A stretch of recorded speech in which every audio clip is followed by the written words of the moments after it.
You are now listening to Nerd Rage Radio with Bobby Skullface and Adam Russman. This podcast is intended for mature audiences only and may not fit with your sensitive sensibilities.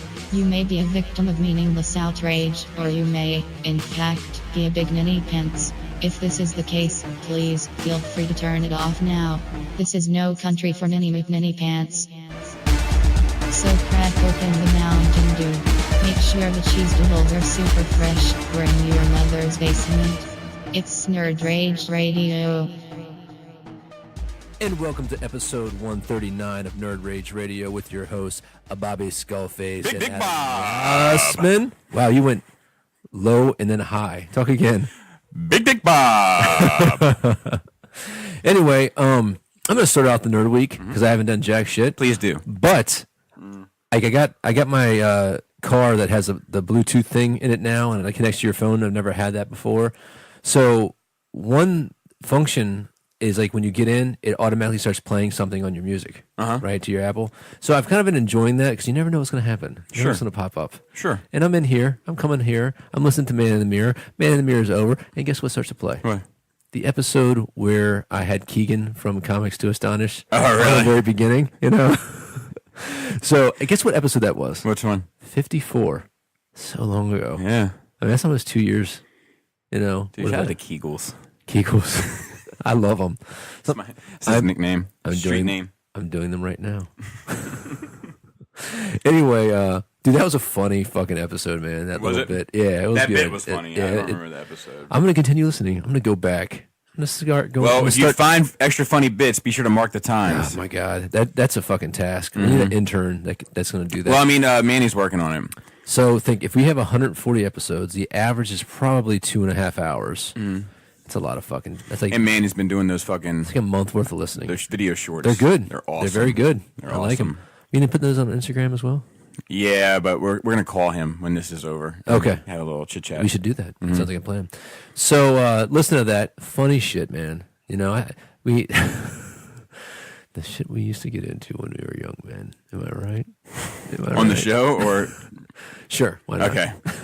Because it's No, not that. listen. It wasn't that young. Let's make it weird. Let's Okay. go back even further. Anyway, so yeah, I've had a busy week at work. So my nerding has been very thin. Plus my in-laws came in, so they've occupied my basement. Got a couple things painted. But I'm taking these two classes right now. They're fucking kicking my ass. Like my sociology class, killing it. I've got 100% on everything I've handed in. The math class, dude. That math class makes me want to find and beat the person who invented the test. It's fucking ridiculous. What math is it?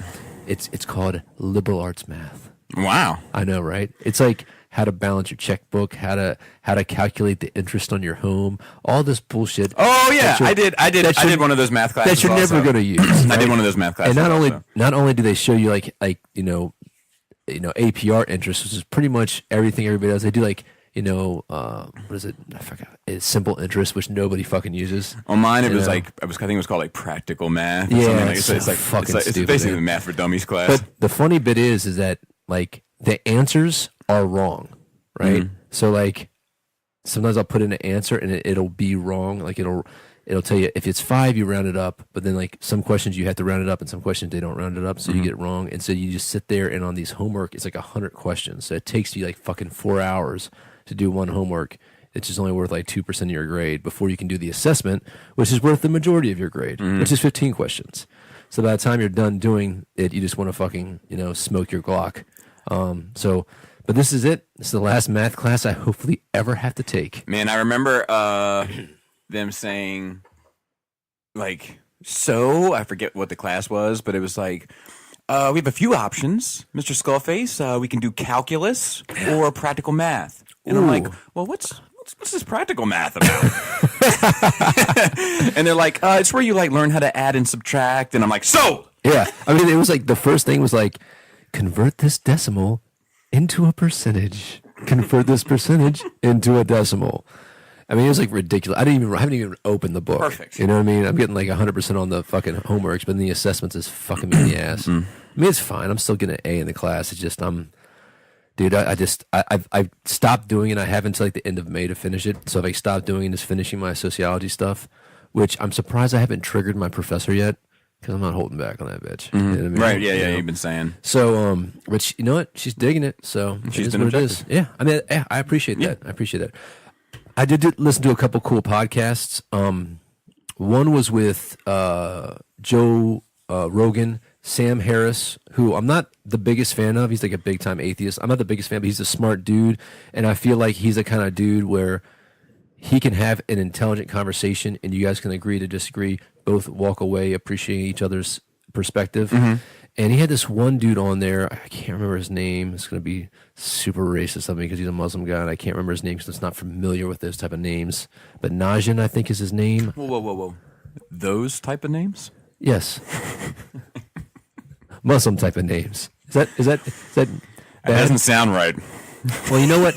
That's the problem. That's the problem. You know, like how I don't know how to say certain names that are pops and clicks.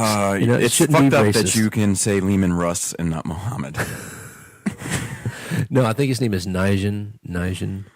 I think Mayan. Maybe it's a Mayan. Anyway, Ryan. no, it's not Mayan. Anyway, fascinating podcast. The guy, he's actually pretty fascinating dude. Ed Harris. Not Ed Harris. Nothing to do with Ed Harris. Sam Harris. Oh, okay. Ed but Harris's brother. But anyway, the interesting bit about it is when Sam and Majan met, didn't really get along, didn't agree, and but he had some interesting things to say about, he's a Muslim dude, but he's like against like the whole Islamic fundamentalist. He's like he thinks that Islam needs to have a kind of a reformation, to like it's never had its own enlightenment period, so they're still stuck on this dogma that no longer, is practical as Christianity and Judaism has made that shift. It's a really good podcast. I really highly suggest check it out. Joe Rogan's been hit or miss for me here recently because at this point I'm tired of the MMA stuff. If I have to listen, if there's nothing else to do and I listen to it, they're usually good. I'll give them that. But I'm just not I don't want to waste my time on. I'm not some interested. Shit. Yeah, that I'm not. Even though there might be something funny or there's something poignant else you can listen to said, that would be more funny or exactly, more poignant. Exactly. And I'm getting a little burnt out on the comedians. You know what I mean? Like, I'm okay, but like I have to be invested to listen to a comedian and going there to be entertained with comedy. You know what I mean? I don't necessarily want to listen to. But sometimes also it's a good format to get introduced to a new comedian. I agree. To see like, I want to look at his work now because this guy's funny. Dude, I agree. Right. I agree. But like, I feel like my time is so limited right now that I want to. If I stumble upon something and it's leads me someplace, that's great. But there's other shit I feel like right now that I got to get checked off my box. Or, check a box in general. Anyway, that's been dry here recently too. Oh, I'm sorry. Yeah, it sucks. But I've been also listening to Rubin Report, dude. Rubin Report. Dave Rubin is Report. the fucking man, dude. He had Thomas Soul. I can't remember. It's like one of those names. Music Soul Child. No, he's a pretty interesting dude. But he had an interview with him. It was pretty cool. So he's the What's his claim to fame? he's a black guy born in North Carolina, raised in Harlem. Older dude. He's probably in his late 70s. But he is very conservative. One of the first black conservatives.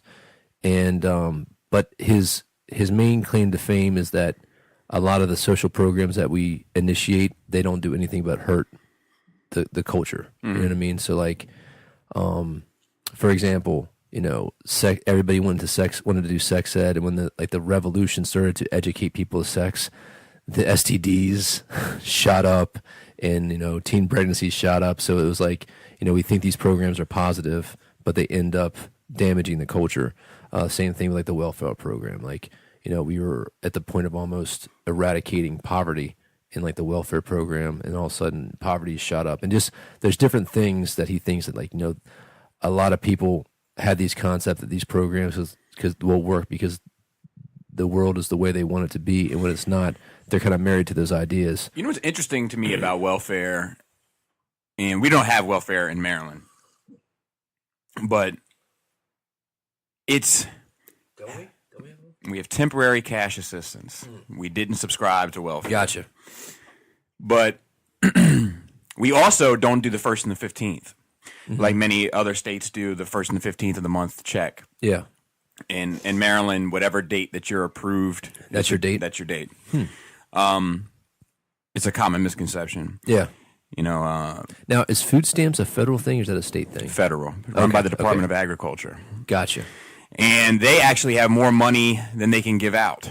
So Yeah, I've heard that. they will book and buy advertisements in local circulars to promote food stamps Yeah. in order to up their Don't agree with that. givings. No, I don't either. And I think that it's food stamps is much easier to obtain. Yeah. Well, let me speak to that real quick because it reminded me of something. So Thomas Sowell even talked about how there's this misconception where if you have a government official, they'll do what's best, right?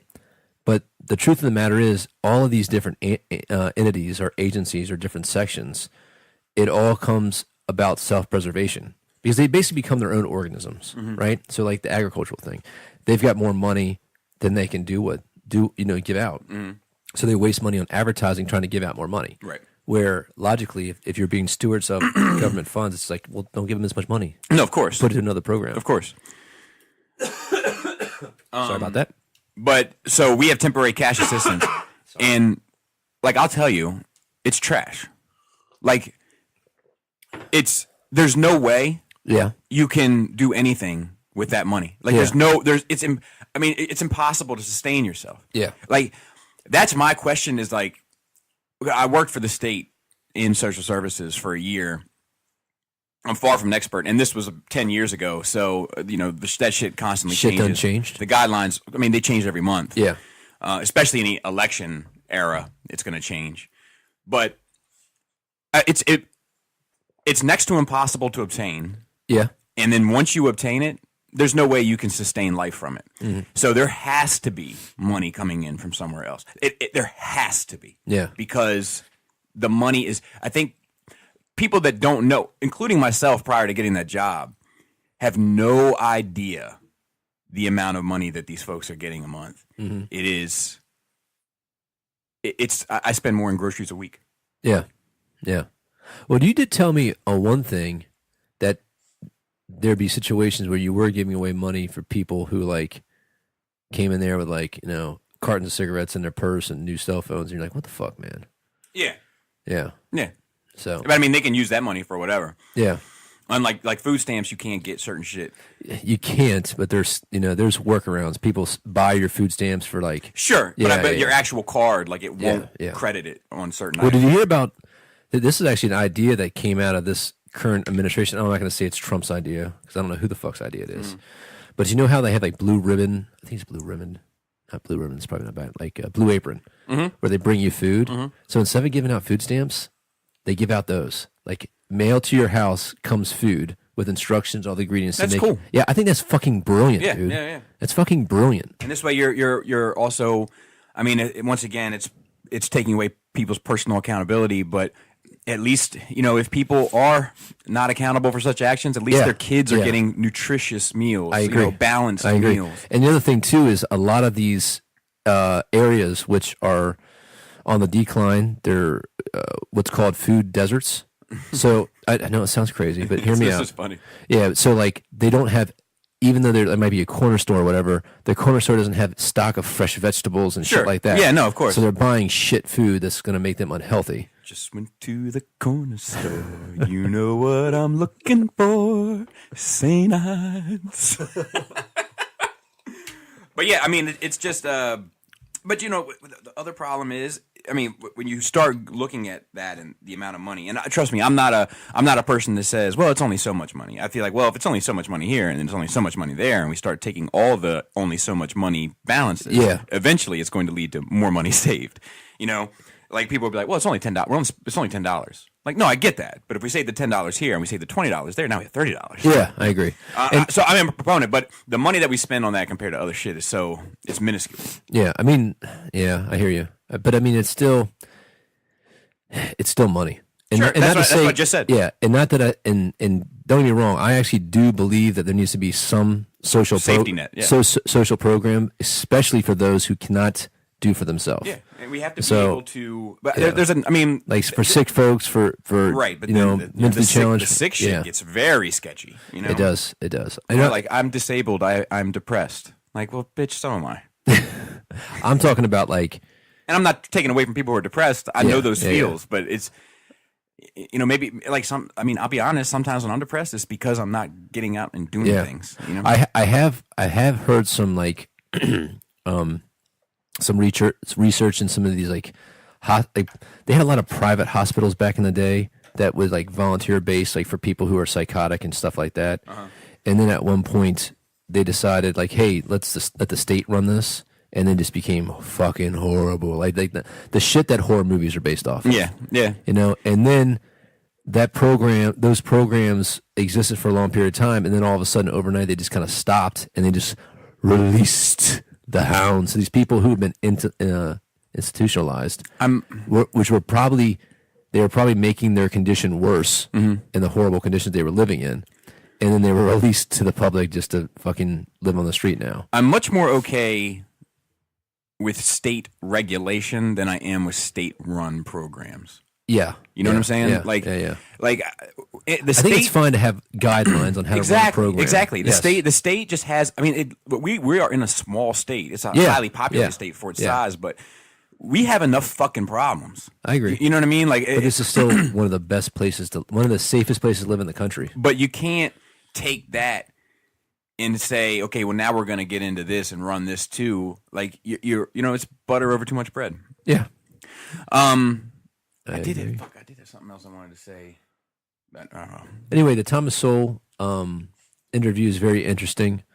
But you know, I do think, you know, it's funny because I can listen to very liberal people like Sam Harris and you know, I guess moderate like Rubin. I was going to say Rick Rubin.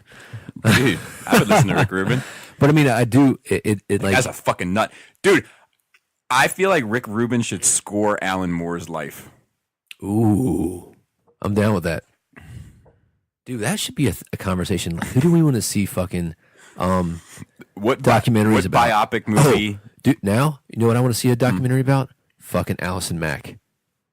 Yes. Can we jump into that? No. Okay. I got a nerd week that's got some shit to it. I want to go back to that idea when we talk about that subject. Okay. Because I I'm think up the name for of this podcast needs to be Allison Mack Daddy. But that's fine. But let me say this. I love a documentary. But honestly, I think if we're talking about a biopic piece, I enjoy a biopic drama, I think, more so than a documentary.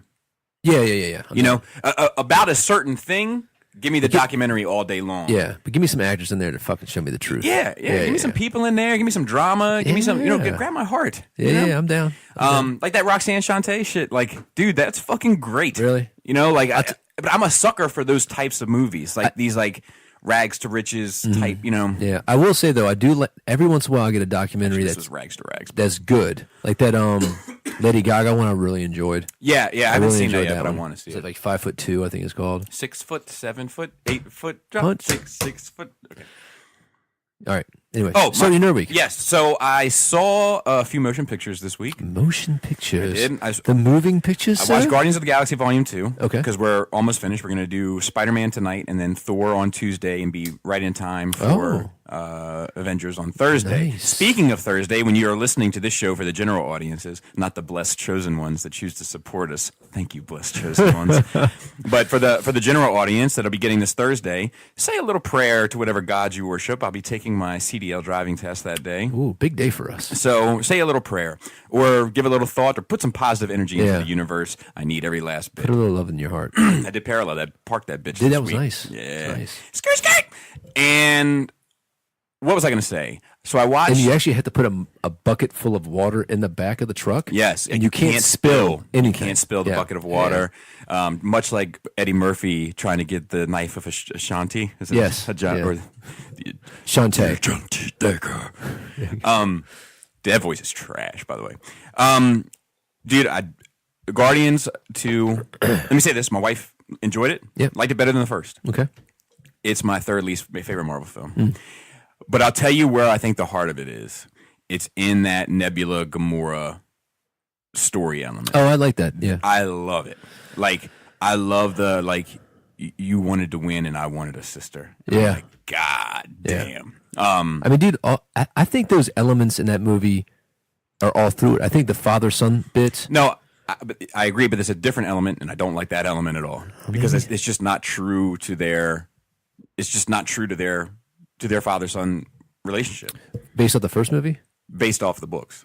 Oh, come on now, bro. You doing that? Yeah, I mean, I do that. I mean, staying true to the spirit of something is important to me. It's a vast variation. Like it's Galactus as little space clouds. Okay. Do you know what I'm saying? I do, but at the same time, I'm going to take the McFarlane road on this one and say I don't need to be told the same story. You know I what agree, mean? but Spawn still has to make the deal with the devil.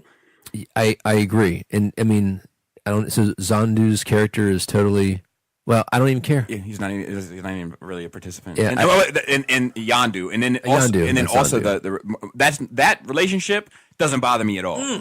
It's We're talking about ego. Okay, I wasn't talking about ego. Okay, I was okay. talking about Yondu. Okay, cool. Yeah. Like the ego, I don't like. I don't have a point of reference on the father, so I can understand how you're disgruntled because you enjoyed that in the books. It thoroughly enjoyed. Yeah, I never read it, so I don't have that perspective. Maybe I won't, but I do like the Yondu Star-Lord relationship. Yeah, that's fine. And the thing is when you go back and watch the first one, it makes sense. Which I did recently. Yeah, I mean, like I think that they had that in the plan all along. You know what I mean? I disagree. You know, and then, I got daddy issues, so it feels good for me. I mean, and he has daddy issues as well. Yeah, I'm sure. in the comics, it's actually more of an issue. I don't have those kind of daddy issues, so calm down. Argument. But yeah, I would say that Iron Man 3 is my least favorite. Okay. Doctor Strange is my second to least Really? favorite. Really? Guardians is my third to least favorite. And then I got to tell you, most of them are just kind of fine to me. Oh, most of the Marvel movies in general? Yeah. Like they're really good initial watches. Yeah. But like the replay value of them, for me, most of them are kind of like, we can do this. We can watch this today. This is a watchable thing to sit down today. But there are a few: Winter Soldier, Civil War, Avengers 1 and 2, to be honest, for me. Yeah. Great replay. Yeah, like I can watch them over and over and over Yeah. again. So anyway, Dark World, I can still thoroughly enjoy. Yeah. You know what? I feel that all the Marvel movies, with the exception of the super ultra mega, Winter Soldier, Civil War, Avengers, even Thor 2 is kind of on that list for me. I really enjoyed that one. I'm trying to think which other ones. I mean, I do love Guardians, but I do feel like Iron Man 1, I do feel like the majority of the Marvel movies, they're good. They're fine. They kind of have that Mummy vibe to me. If I'm watching TV and the Mummy's on, I'm going to watch it. You know what I mean? And I'm going to enjoy it each and every time. I'm not going to seek it out like an annual ritual thing like you do with Star Wars or Lord of the Rings or Hook or anything like that. Or Garbage Pail Kids. Oh, there you are, Peter. Yeah. Dude, I love that shit, bro. I know you do. It's funny. I mean, I like it, but I think... When was the last time you watched it? I've only seen this when I was a kid. Okay, so you're not allowed to talk to me about it. I would watch it again. Do you have it on DVD? I I got it on DVD Let three me borrow it. times. I'll watch it again. I'll watch it again. I'll give you a copy. No, don't do that. Don't do that. The other thing is I watched Dunkirk. Dude, Yeah. I am ready to talk about this. Okay. I can't...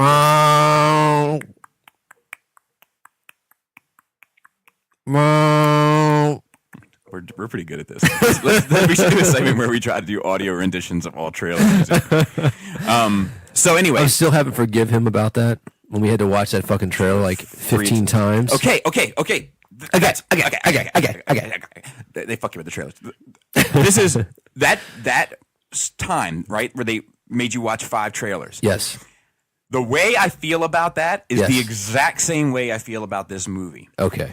I can't decide Yes. if that trailer display presentation Okay. is obnoxious Okay. or brilliant. Okay.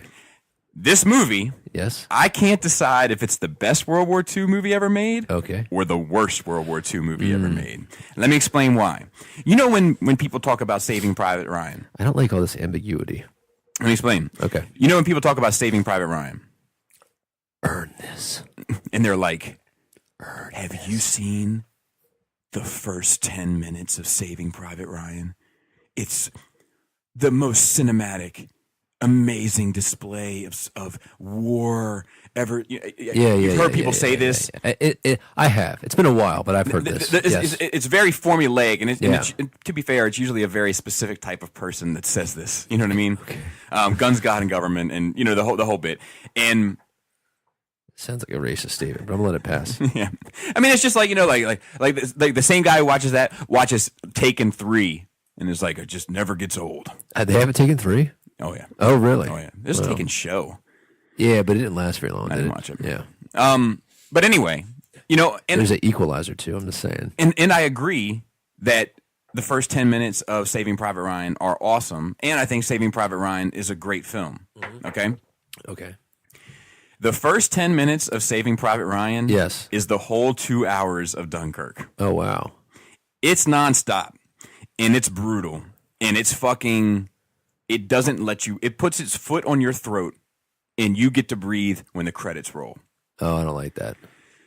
Which is great cinematically. Yeah. But I don't connect to one single character. Well, I don't learn any drama about one character to make me give a fuck. Like, when you watch Saving Private Ryan, you're like, Tom Hanks better make it out of this shit. Yeah. I don't care. Yeah. Like in Dunkirk, I'm like, every one of these guys can die. All I want is to the general, the general beach folk. Well, psychologically, you need to have peaks and valleys in the feel, like the emotion of that movie. So you need to have something needs to, the anxiety goes up, something happens, and it comes back down. The anxiety goes up, and it comes back down. You have that. Yeah. It's just the waves are very short. Oh, really? The frequency is too high? It's just like, because it's just event after event, and sometimes the event they make it through fine, and sometimes they don't make it through fine. Gotcha. But it's just like thum, thum, thum, thum, thum, thum. Yeah. Like that trailer, the anxiety you feel from that trailer, and the way it's the whole movie. It's the whole movie. Never gonna watch it. I mean, that's you do what you feel is best. Yeah. But it's definitely worth watching. I want to have a conversation with someone whose movie opinions matter to me. Wow. I'm sorry. Like I talked to some people and that's it. I'm out. Like I talked to some people and they're like, Dunkirk is trash. And I'm like, you think so? And they're like, yeah. And I'm like, oh, okay. Well, what was the last movie you really enjoyed? Expendables 2. Okay. And I'm like, so you're not saying that I'm on that list? No, I'm saying you're on the list of people. I respect their opinions of movies, so I would like for you to watch it so that I could have some discourse with you about it. I'll watch it for you. I mean, don't do me any favors. But it's can I get that on paper? I mean, 90% of it is shot in IMAX, so I mean, like it's probably the most IMAX shit. Like the scape of the what you see. It is grand. Like even when in like the dog fighting scenes, like it's so much sky. Like it's huge. It makes me wish I saw it in IMAX. Oh, really? But and like the action stuff is awesome. It's shot beautifully. Like the story is told. There's no real, for me, connection to. I don't connect to any of the characters. I don't give a fuck if any of them make it out. All I want is for the general allies to survive. Do you feel as if, like when you? Think of something else that was kind of like that. What was that movie, that Mel Gibson movie in like the Amazon? Oh, the Mexican apocalyptic. Yeah. Apocalypto. That's awesome. Yeah, I mean, but I kind of felt like that was nonstop. But I did care about the people. I cared about the people. I don't care about the people in this. I don't care. No, that's not true. I care about the people. The people. But How was he in it? I don't care about any person. How was Tom in it?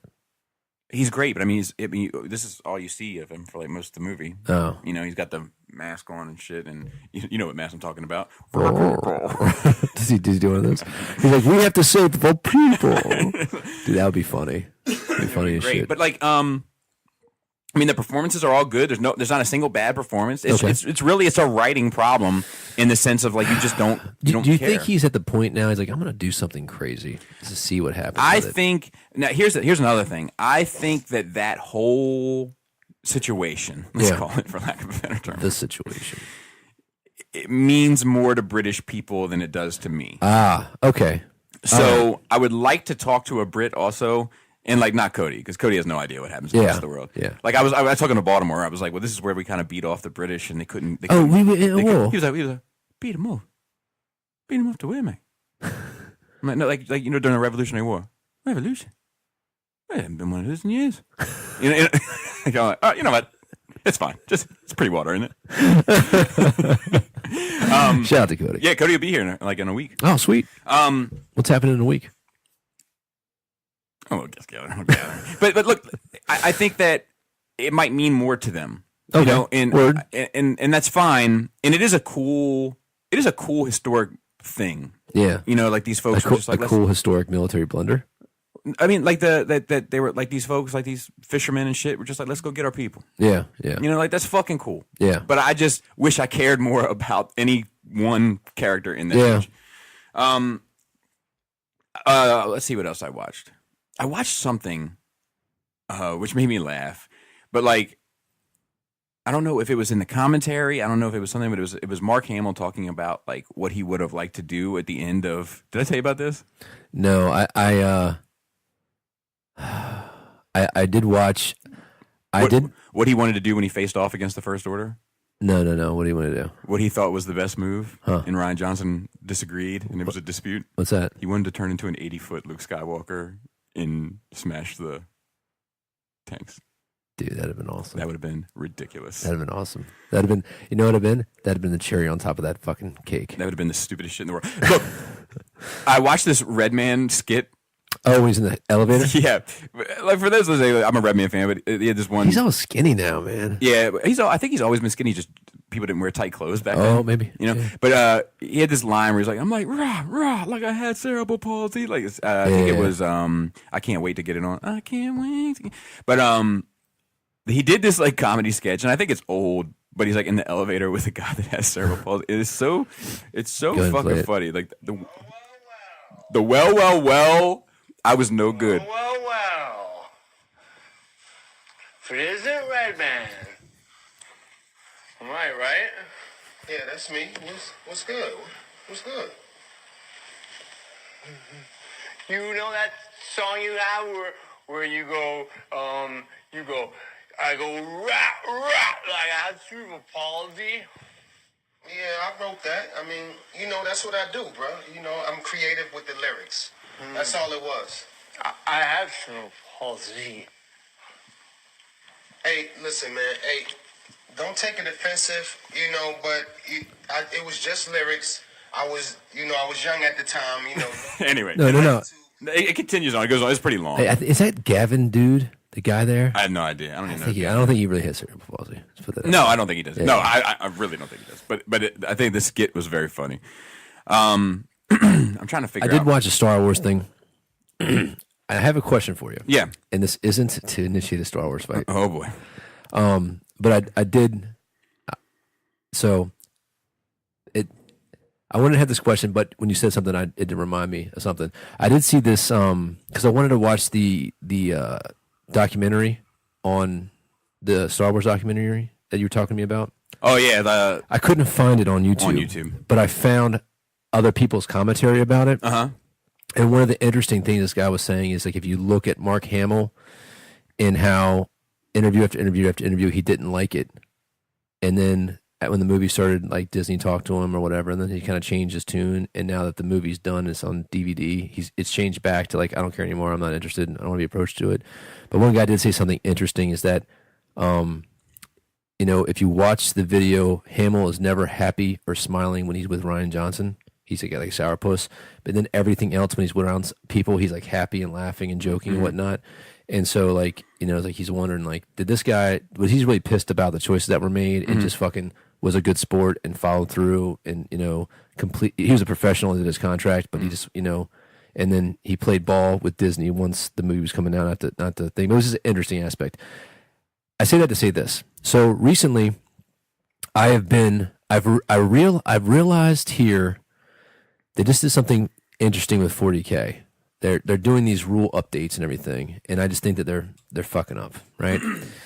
And I've come to the point where I'm like, you know what? I don't like 40K anymore. I don't like, and let me tell you what I don't like about it. There's a point in time with the rule set and how you play the game where they're asking you to be an adult, right? They say, listen, we are going to open up the doors. You guys can do whatever. and you can be a douchebag if you want, or you can be hyper competitive if you want, or you can just have fun, right? But you have to be an adult and have a conversation with your opponent, or with the friend that you're playing with, With right? the people. With the people. And that didn't go over well because of the high percentage of Asperger neckbeards that's in that community. So now they've done something else, and they keep on changing it and updating it, which is a cool conceptually to refine the rules, but they keep on changing it so dramatically, and I feel like they're trying to make it so vanilla, but at the same time, the goal of it being simpler is it's actually becoming more complex. Because instead of having universal special rules that we all reference, we all have our own special rules, but then I don't know what the fuck it is because it's the same thing, it's a different name. It's very confusing. So I still love 30K. Mm-hmm. I still love the Horus Heresy thing. But I was like realizing, I'm like, dude, am I so can I not afford to dislike an aspect of this? Am I so bought in, like, this thing somewhat defines not a majority, but a lot of who I am. Mm-hmm. You know what I mean?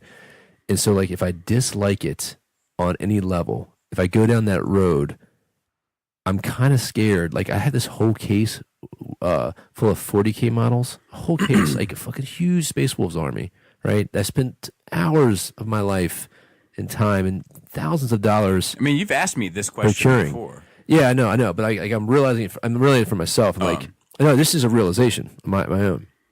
And I'm like, dude, can I, like, not afford to fucking go against the grain on this one? And be like, this fucking sucks. And I'm hopeful because you know what? There's gonna be a 9th edition. You know what I mean? There might be a unification war for Horus Heresy. Horus Heresy. So I still feel like I can be safe, but I do wonder if, like, the community and the fluff and the story just completely shits the bed. I'm like, oh, this is fucking garbage, And my fear is that people don't go back. They accept, like, we accept whatever is new. And, like, I even thought with my club, like, oh, we'll still play 7th edition. We don't. I mean, we play Horus Heresy, but we don't play 7th edition. It's like it's as if it never happened. And even, like, the Age of Sigmar, the new fantasy, nobody plays old fantasy anymore, as if it's never happened. So I just I don't know. I do wonder about that. So, well, like, see, the thing is like, I have big criticisms and concerns of Star Wars, of these sequels.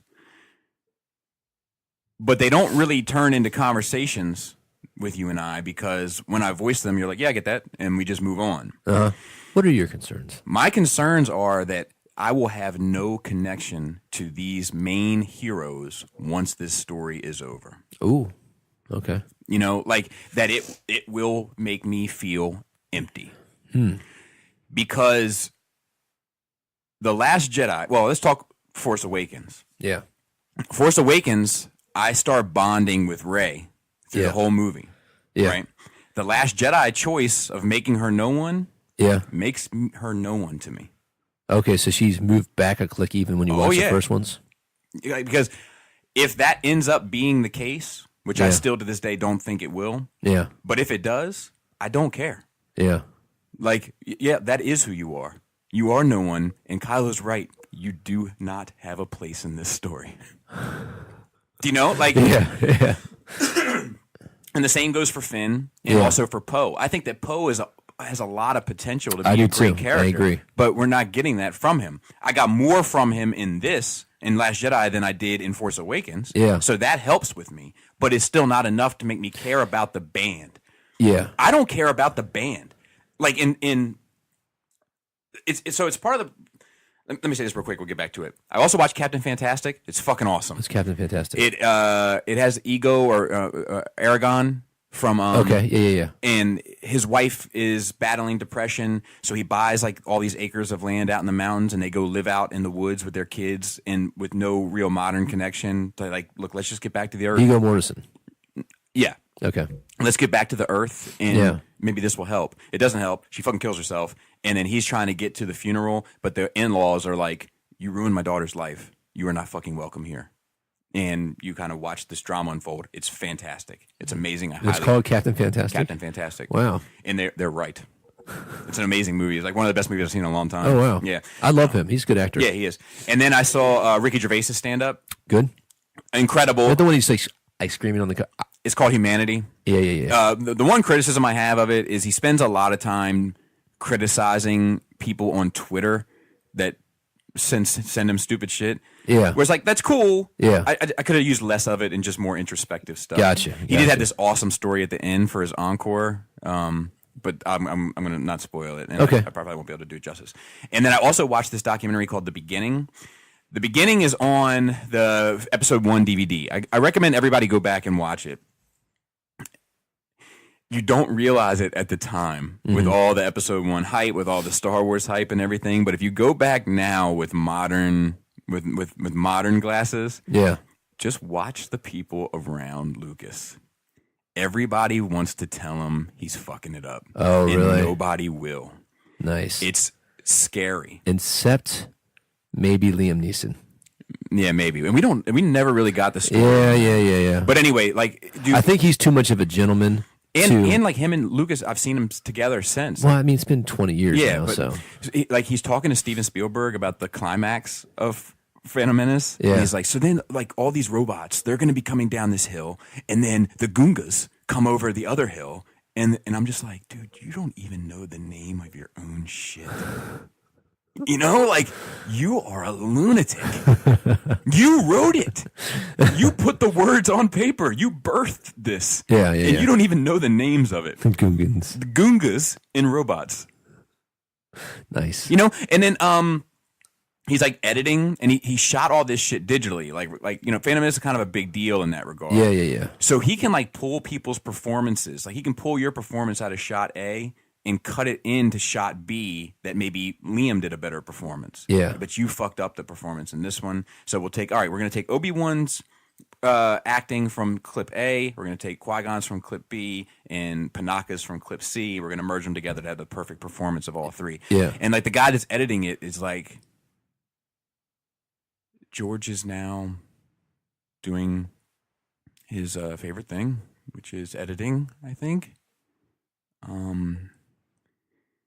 He's making some bold choices, you know, and like everybody is just like he's like the pod minute. He's like the pod race thing. Like this guy's like, it's going to be about 14 minutes long with these you know, storyboards. Yeah. And he's like, yeah.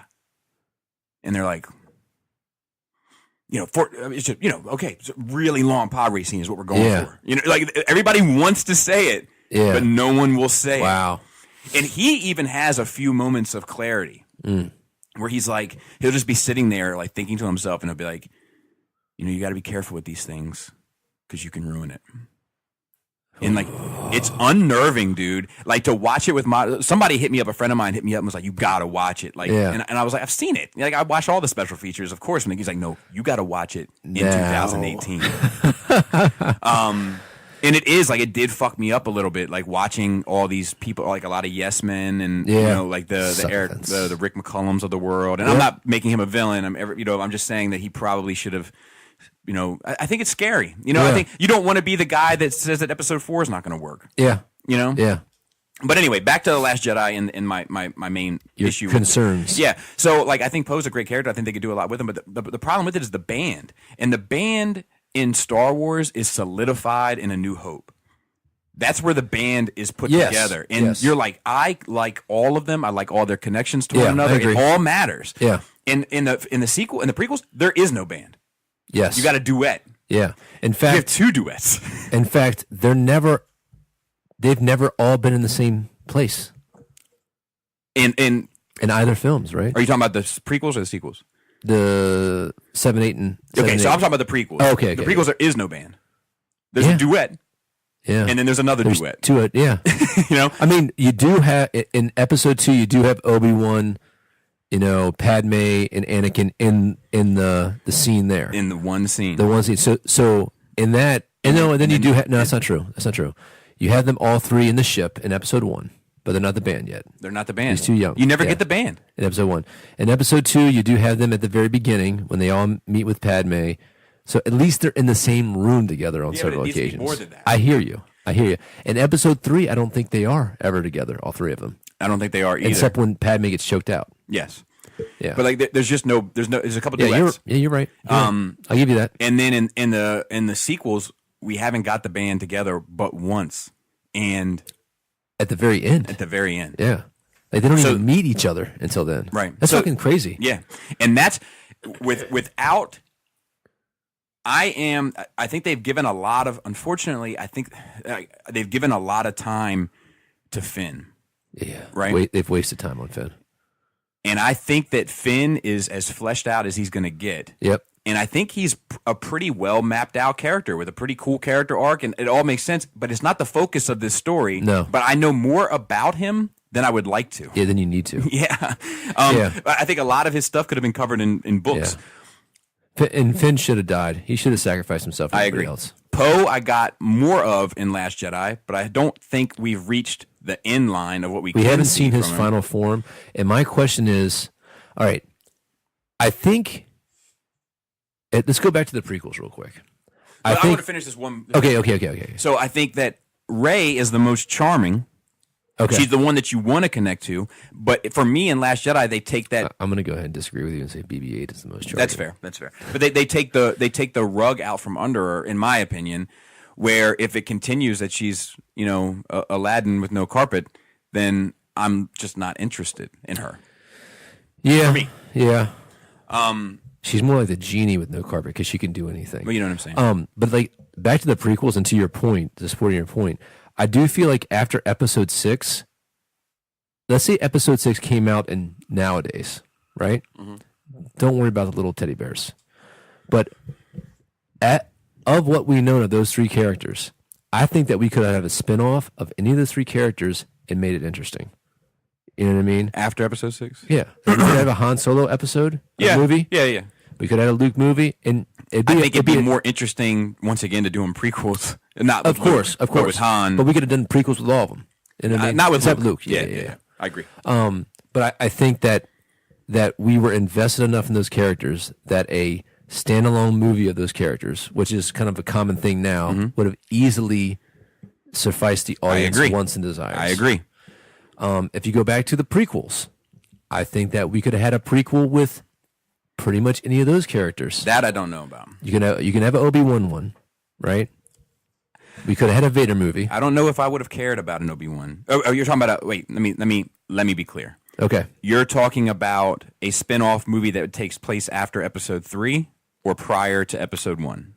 But it could be both. Okay, so I disagree about prior. I don't care about Obi-Wan prior to Well, episode no, what about a Qui-Gon movie? I would be up for that. That's what I'm saying. But So I'm the- saying that doesn't work. All those characters don't work both ways for me. No, they don't. Okay, But all alright, I'm cool. saying is we could had a Qui-Gon movie. So you don't mean both, you mean either. either. Yes. Okay, I'm on Yeah, board. so we can have a prequel Qui-Gon movie. Yes. We've been down. Yes. We can have an Obi-Wan movie after episode 3. Yes. You know, he Yes. could have had some Yes, drama. agreed. I mean, And you we're could- getting one. Yeah. Definitely could have had a Vader movie. Yeah, definitely. Where he's, like it's like a fucking dark going through and Yeah. killing Jedi's Yeah. and shit. We The kind Purge. of got one in Rogue One. That like he's not the main character, of course. But I Yeah, mean, we like, got a good we got comic series. We got a sampling of what would be cool, very cool. Oh, yeah. But like in this, I don't fucking care about a Poe movie. I mean, at this point, I agree. But that not caring him might be the best one because you definitely don't want anything from Rey prior. No, you got The enough. Rey prequel, Finn prequel, not an interest. Poe prequel, maybe, Yeah. maybe. Kylo prequel, definitely. Yeah, for I me. can do Kylo, but then again, too, like I think that we've got enough of Kylo right now that I would only be interested in a Kylo sequel. See me, and no. I'll take. You want more Kylo? I want more Kylo. Really? Kylo is honestly with Snoke gone, The most interesting character. maybe the only interesting character. Ooh, yeah, Like that, and those are my concerns with the sequel. yeah. Where you and I really differ on The Last Jedi that matters, because a lot of the shit that you have problems with in Last Jedi doesn't bother me, and it's in the same in Batman using kryptonite bullets. Like, could he use kryptonite bullets and kill Superman dead out? Sure. Does it bother me that he didn't? No. Yeah. You know what I mean? Maybe. But for me, Yeah. but Luke, you and I we see it differently. Do you know what I mean? And for me, The Last Jedi is about Luke, and I love Luke's part which makes me love The Last Jedi. And then there's other things that help. I love, for me, Kylo is the most interesting character in this fucking sequel trilogy to me. And I love what they did with Luke. Those two things, I think that The Last Jedi is mainly a Luke and Kylo story. What makes it distracting is that it's not a Finn and Rose story, but they take up a lot of screen time. Yeah. And I agree with that as well. And I but think the other two components make me love it. See, and I think like it shouldn't be a Luke and Kylo story. You know what I mean? It should be a Rey story. You're probably right. You know? And so by that, that's why like and like I think when it comes down to it is like you're coming from the heart and I'm coming from the brain. I'm being analytical and I'm doing a count. Like I'm, I got a -1 for this, -1. It's like a student who you love. You know what I mean? You love this person and they bring you a paper and it's got good bones, but then there's just so many grammatical errors. There's so many spelling mistakes. Hey, listen, the concept here, I get it. It's fucking brilliant. It could be a beautiful piece of literary work, but I can't help the fact that you did there and there incorrectly. You know what I mean? I got to mark you down for that. Real quick, our show is on YouTube now. Yeah. Which is awesome and easy. I know, dude. It was amazing. But as a result, we've been getting some YouTube comments and feedback and stuff. Buck, I'm glad that you're listening. Welcome to the show. We are available on more than iTunes and Apple. Don't be absurd. We've been on Podbean for the past 2 years. And That's Stitcher. available on your fucking Samsung, whatever the fuck you got. And then also, we've also been available on Podbay. We've been available on Google Play. We've been available on various networks throughout that your phone could definitely support. Yes, Patreon as well. Yes, Patreon as well. But I do have to thank you for listening, and I did appreciate your comment. But I think that you're way the fuck off base with saying that Disney ruined it with Disney and Disney. Like, Disney is not fucking with this shit. Like, It's still Lucasfilm. It's still Lucasfilm, and it's still Kathy Kennedy at the head. If you want to blame someone, you can blame her. You can blame Ryan Johnson. You can blame J.J. Abrams. You can blame Garrett Edwards. You can blame all these people that have been creatively in control. You can blame the guy that wrote fucking episode 5. He's been creatively involved. You can blame all these people, but you can't blame the mouse because the mouse isn't really fucking with them. The mouse is just saying, as long as these are financially successful, we're good. Yeah, I don't disagree with you, but I will add this caveat. If you think that Disney's leadership does not have some input or some effect on how the trajectory of Lucasfilm, I just think that's very naive. I don't think that they don't have any input, but everything that we see here suggests that these creative people are given a leash longer than we've ever seen, with the exception of the Marvel folks. Okay, let me throw an analogy in it, right? Like, Kathy Kennedy built the gun. JJ or Ryan, they're the trigger man. All right, you got Lucasfilm, who's the spotter, right? But Disney is still picking target priority. Absolutely. You know what I mean? Absolutely. And I think we see that more in merchandise stuff. I think we see it more in decisions like that. But like when you say that when Ryan Johnson's like, I wrote this fucking movie. I mean, to his credit, he's like, look, if you got a problem with it, your problem is with me. Yeah. Nobody told me not to do anything. Yeah. I wrote it. I directed it. Nobody said I shouldn't do it this way. I shouldn't do it that way. They said I can do what I wanted. Yeah. You know, like, which I think for me, it doesn't matter whether someone likes it or dislikes it. For somebody to say that, I saw an interview with Ryan Johnson, and there's a little bit of forgiveness in something. I just like that swag. Something he said is that he does recognize himself as an indie movie producer, a movie director. Like, he's very indie. Like, he kind of wears that as a badge of honor. I'm gonna go ahead and make sure my socks can say peekaboo when I walk around, type of dude. You know what I'm saying? And I think like one of his goals is, I'm gonna make an indie film out of this and not conform to the normal blockbuster requirements. And I think that may have been the path, in my opinion, that his destiny could never turn from. You know what I mean?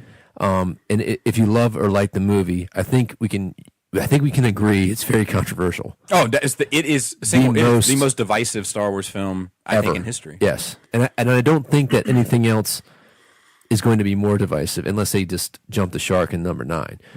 One thing about JJ though, I've kind of got a little forgiveness in JJ on my criticisms of the first film, because I do think it's kind of an impossible task. We asked a lot of JJ. Like, listen, we're going to give you something, and we're not going to know how it plays out. You're going to have to decide what happened to possibly the most beloved characters. You're going to have to bring back that certain something I agree. that we experienced. Anybody that but touches, make it feel new. Anybody that touches this franchise Yeah. has a ridiculous amount of pressure Oh, in responsibility. and responsibility. You know? But also I want to say I would take a Rogue One spinoff about any of them. Okay. Except, nope, I'd even take Bodhi. Okay. Like show me how he got out of the Empire. Like, I'd take it. You know, like, I love all those characters. And that movie has a band. Yeah, I agree with that. I agree. You love a crew. I'm a crew guy. I know. You love a crew. So. Teamwork makes the dream work, they say. But I will say, I do feel like you're, and maybe this is just my listening, and I haven't been listening to you. All right, but I do feel like, from what I hear, is your feelings on Star Wars shifting a little bit, like what it stirs up in you as we get closer to the next film? Are you getting more concerned? Are you less solidified in it? No. Okay. No. Now, after 9, I might have to have a sit down with myself. Oh, really? You know, because it's to me. So you still have hope? Yeah, because I still think there's potential. Like, Yeah. I still think there's potential for this trilogy to be great. I honestly think at the end of it, if they do it, like, if, you know, I'm not in control, they don't want me to be in control. If they did, they'd fucking hire me for it. You know what I mean? There's a guy out there. But I feel that we need to hire. I don't know who he is. If I was in control, I could make choices that would make this trilogy You'd fix it. the best. Okay. It can't be the best. It can never be the best. It's impossible. But I think that if this last component doesn't fix a few things for me, I may not care to ever see a 10. Or 7, 8, 9 again. No, because I love 8. Like, I know that I know you have a hard time with it, and I have a hard time that you don't. You know, don't get me wrong. But what Luke means to me in 8,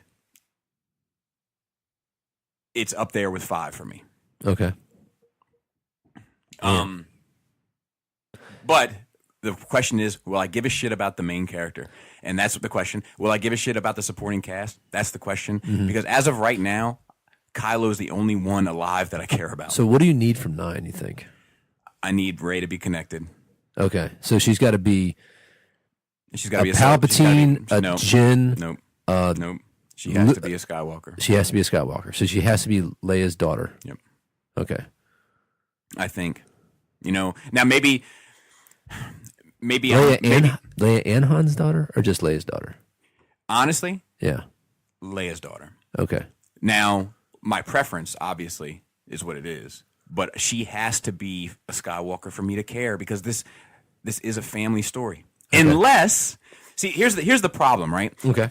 You can't predict these things, because I may be looking at a 8-count Crayola crayon box. There's a 64 across. And there's the a room. 64 that I'm not accounting for. Okay. You know, like, it maybe they have something in plan for Kylo that makes him arguably one of the most interesting characters in the entire universe. He ends up being the main focus, and I'm like, that's fine for me. Okay. Because now I care. Okay. Because it's a family story. You don't feel like you care about Kylo enough yet?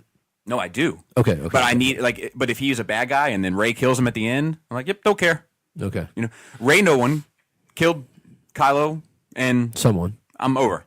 I'm Okay. over it. You know, I'm not over it, but I'll be like, this trilogy means, with the exception of 8, this trilogy means nothing to me. You know, like that's the unfortunate thing that it has the potential of doing.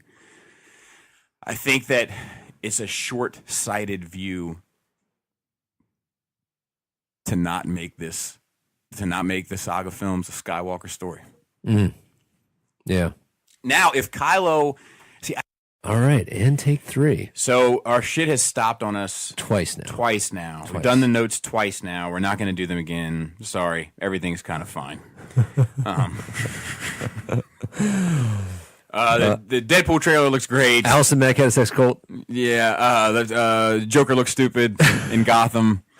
X-Men is going to DC Say it ain't Disney? Suicide Squad. Suicide Squad 2 is getting pushed back. because of Riders coming out with Will Smith. Et cetera, et cetera. Oh, some important characters are going to die in. Oh my god! Ignore. Okay. It didn't crash on us again. All right, some important characters are going to die in Infinity War. You know what? I'm just gonna start my phone right now All right. and leave it on. Oh my god. Probably Pepper Potts. So we have a question, or Loki. We have a question from our Patreon supporter Anthony. He says, "Hey fellas, if you were put in charge of a new Star Wars animated Anthony show, Customs. no, it's definitely not him. That would tell one-off stories based on the EU novels. What would be a few you would really like to see? Let's pretend we are talking the same animation standards that DC does with its animated movies." So I will answer this first by saying, Yeah. Well, hold on. Before you answer this, I'm going to stop this. I'm going to record again.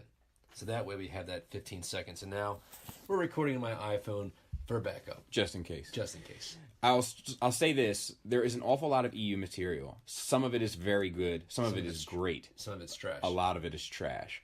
But that's I was going to be nice. that's the problem with having so much volume in stories. Yeah. Is you run the risk of a lot of it not being good. Pun intended. Right.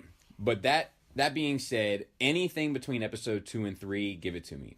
The comics that cover the Clone War, the novels that cover the Clone War, fleshed that part of that universe out so much and gave you the story that you always imagined what the Clone Wars would be once you understood what the parameters of the Clone Wars were.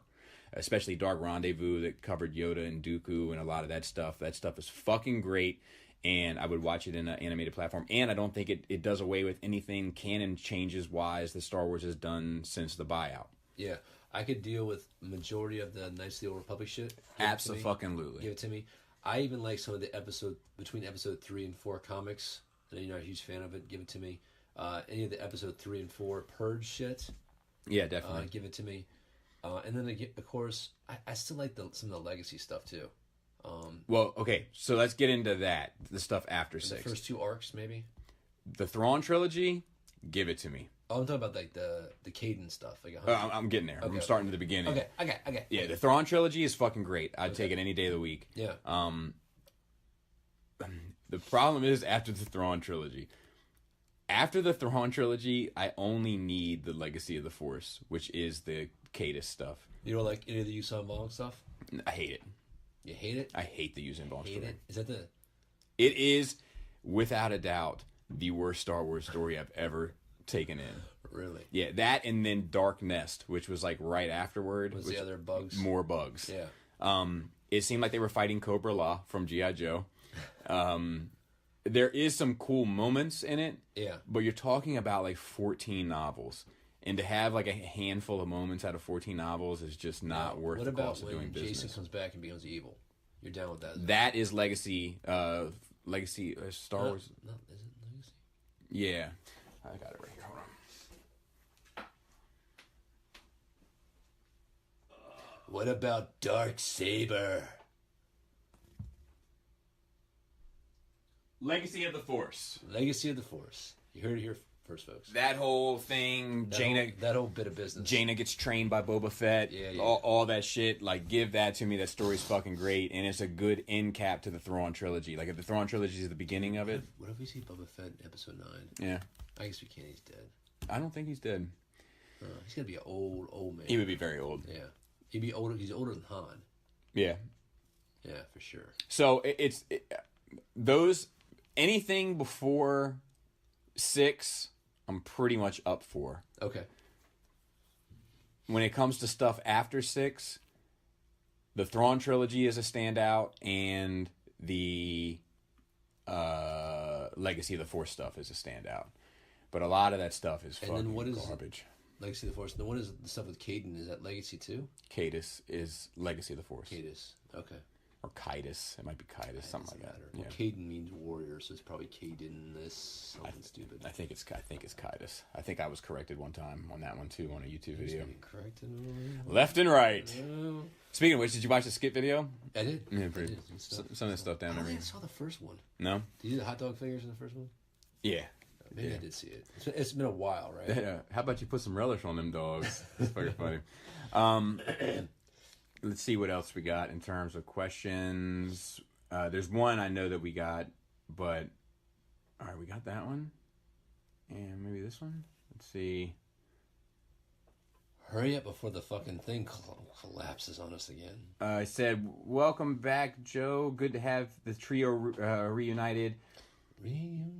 Oh, he gave the last Starfighter shit. We already did that one. Okay, so I have one more. This wasn't a Nerd Rage question, but somebody sent me this question, and I was like, dude, can I answer this on Nerd Rage? Okay.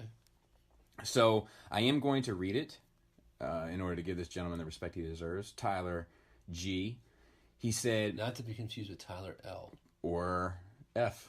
Yes. So he said, so I'm curious as to why you see the Pacific Rim films as soulless, as you put them. I doubt there's enough interest in the subject to do a sit-down Saturday about it, but if you get the time, I'd love to hear why you're not a fan and what gave you the opinion on the franchise. No hate, just interested to hear your perspective and how you came to your feelings towards the films. So, here's the thing. For me to buy in, I need to have, and it's my problem with Dunkirk, I need to be connected to the characters. I need to care about the characters. And in Pacific Rim, I can describe what the monsters and the robots look like in pretty good detail, and I've only seen the film once. I couldn't tell you one of the character names. I know there's a relationship between a daughter and a father, I think, in it. Gypsy Delight. Yeah. I mean, I think those movies are popcorn films. Like, they are the best kind of representation of popcorn films, where it's just about watching a spectacle. It's about watching monsters fight robots, and you get to see monsters fight robots, so people are generally satisfied when they see them. It's a refined, very detailed, passionate interpretation of a nostalgic 1950s concept. Yeah. To take The Last Jedi, just because it's brought up, there's a great action sequence for me with Kylo Ren and the Praetorian Guard, and then there's the action sequence with Luke and Kylo, and then there's the battle scene between the little speeders and all that kind of stuff. There's all sorts of the Millennium Falcon going through the fucking thing. There's all sorts of action. Yeah. But you know what fucking means the most to me? It's the small character beats between Kylo and Luke. I'm sorry. I bet you are. That's what means most to me. I gotta defend Star Wars for a second, and because this is like, all right. I know I've been critical on Star Wars plot details, but I do feel like now people are getting to the nitpicky for nitpicky's sake. Do you see that one meme that was going around about Rey fighting a Praetorian Guard and like his dagger disappeared? Oh yeah. I'm like, come on, guys, give it a break. You know what I mean? Like, nobody perceived that while watching the movie. And it really didn't have a story effect or yes, it is an oversight in the choreography of the fight and the cinematography of the scene, but like, give it up. All right, it's fucking that's a little bit much. I mean, I think everybody agreed walking out of that theater, and I didn't hear one person criticize that fight. That was the best Star Wars fight scene in history. And to pick apart one, stupid oversight while they're, whatever. I think that's a little bit much. It is a movie. People are entitled to have watches on when they shouldn't have watches on. There's little right. It's fine. But Legolas forgot to put in his blue contacts. They got to digitally, change it over. But that's what I care about. I care about the character beats. I care about the legacy, like the legend of it all, the lore of it all. I don't care about the spectacle. Even when reading comics, and I get to like a giant splash page, I read the words, I move on. Yeah. I don't sit there and look at the page for an hour and recognizing all. Maybe after I finish reading it, I'll go back and check the art out. Yeah. But I just want to get to the story. It's a valid point. It's a valid point. And I think that those films are soulless and heartless are the best ways I can think to describe them. It doesn't mean that I don't think that they're digitally done well and the effects look good and that it can be fun if you're into that. But Bobby, now 3 peoples have to merge in the what are they called? Geigers? I think they're called. I don't remember. Yeah, but it's 3 minds. It's 3 minds melding together. It's just to work the machine, man and machine becoming one. It's all style, no substance. Yes, I concur.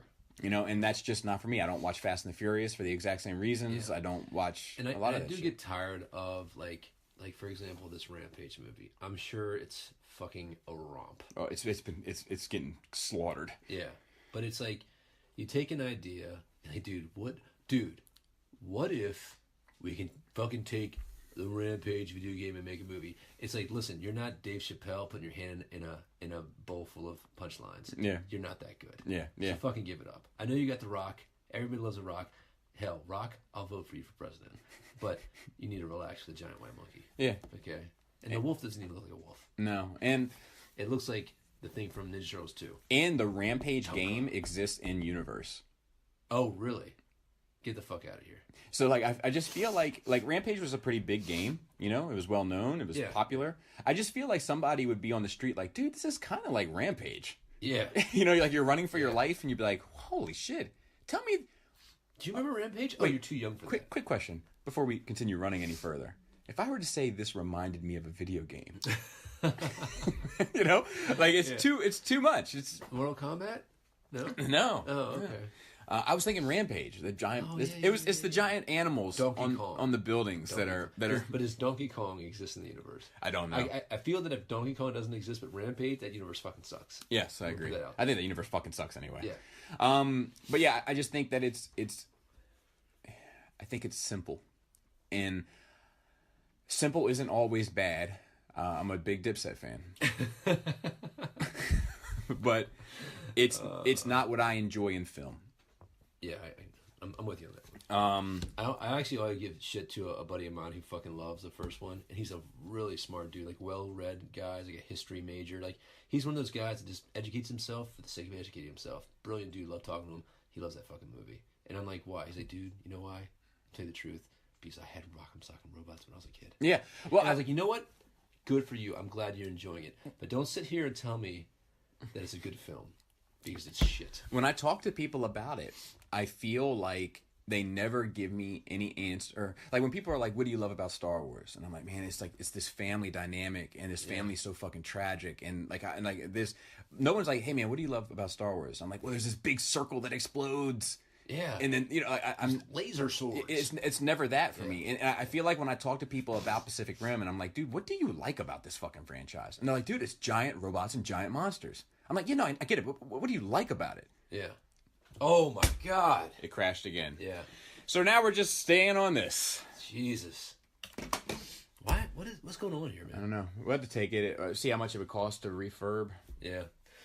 So I think it's enough. What are your other questions? That's it for this week, I think. Okay. We got the Star Wars stuff, which is that Yoda's going to appear in Episode 9, supposedly. That's because the audience seemed to react so well to it. Yeah. Even though I think his mouth does look a little weird. There's something weird about that mouth, man. So it's something in this area. It's too beaky. It's too beaky. Oh God. I'm sending that to Apple. Yeah. But yeah, so there's that. We apologize for the sound quality. The Solo teasers, awesome. I love them. Yeah. Dude, I love the grab the gun, spin around bit. Like, feels right to me. I like the music. I do hope from this that Lando and Han's relationship goes into another film. I do too. Like, I do feel like to see how they are in Episode 5 and try to fill in the gaps in your imagination, it's going to take more than just this one heist. I agree. You know what I mean? Like, they got to get into it. I do have one concern. I watched an interview with it was a good interview. It was an interview with the guy who plays Solo and Glover. Okay. But it was two separate interviews, but they like cut them together. Uh-huh. But Glover had like some really interesting things to say about the character, like Lando. He was like, if you watch this movie, there's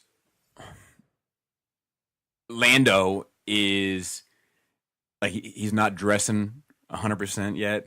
Okay. His facial hair isn't 100% yet. He said what I was trying to get across was like this is the college version of Lando. Oh. Like he's independent. Yeah, he's got some money, but he Yeah. doesn't have gold cape money yet. Gotcha. You know, and like I was like, dude, I dig that. You know, He doesn't have a castle in the clouds. right. So Yeah. like I like that whole thing, or as Gary calls it, Lando's house. I'm down. And then I like it already. And then one thing that Eldon, whatever his name Eldon, is, said that Baby Han, made me go, Baby Han. It made me go.